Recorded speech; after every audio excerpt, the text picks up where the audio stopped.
Shalom, salam sejahtera. Kembali renungan malam seiman yang ditulis oleh Dr. Kathleen Wijaya Kuntaraf dan Pendeta Dr. Jonathan Kuntaraf. Judulnya adalah Berbakti.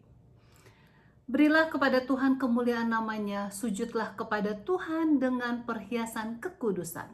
Mazmur 29 ayat 2. Sementara kita masih melanjutkan fokus renungan malam seiman selama seminggu ini mengenai pengolahan tanah hati kita, maka pada malam ini kita akan melihat kekuatan penyembahan kepada Tuhan untuk membuka hati dan menerima semua yang Ia rindu untuk berikan kepada kita.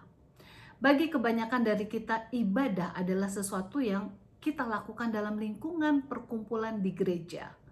Ini adalah ekspresi kolektif dari pemujaan dan hubungan kita kepada Tuhan. Namun penyembahan kepada Tuhan dapat lebih dari sekedar menyanyikan lagu bersama dalam kebaktian. Ibadah adalah jalan yang ampuh untuk melembutkan hati kita kepada Tuhan yang kita harus tempuh setiap hari. Kita patut menyadari bahwa penyembahan yang otentik adalah pertukaran yang kuat dari Tuhan yang mencurahkan kasih-Nya kepada kita dan sebaliknya. Kita memberikan hati kita sebagai suatu respon kepadanya. Dalam beribadah melalui musik, hati kita secara alami akan menjadi lembut dan menerima kasih Tuhan saat kita menemukan kebaikannya. Jadi kita akan terlihat dalam pemujaan kepada satu-satunya yang layak mendapatkan kasih sayang kita. Tuhan juga menciptakan musik dengan kemampuan bawaan untuk mempengaruhi hati kita. Musik memiliki kekuatan untuk memenuhi kita dengan kedamaian, kegembiraan, dan kebahagiaan.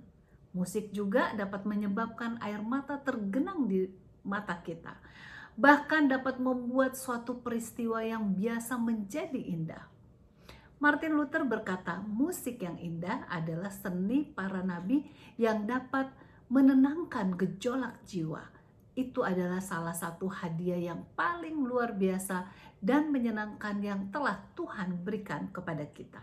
Nah, dengan secara konsisten terlibat dalam penyembahan melalui musik yang indah, kita menyediakan kerangka kerja bagi Roh Kudus untuk mengolah tanah hati kita sehingga dapat mengisinya dengan benih-benih hadirat Tuhan dan karakternya yang sempurna. Alkitab penuh dengan peringatan untuk beribadah melalui nyanyian.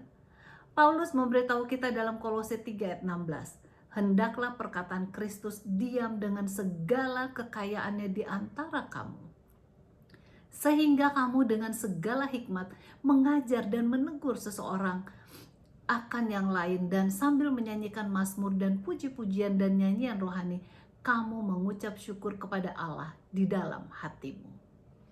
Kiranya kita semua dapat mengikuti rencana Tuhan untuk berbakti kepadanya dan merasakan kehadirannya di hati kita. Dengan demikian hati kita dapat dilembutkan dan siap diisi oleh firman-Nya yang akan mengubah kita semua untuk memiliki tabiat-Nya. Kiranya Tuhan memberkati kita semua.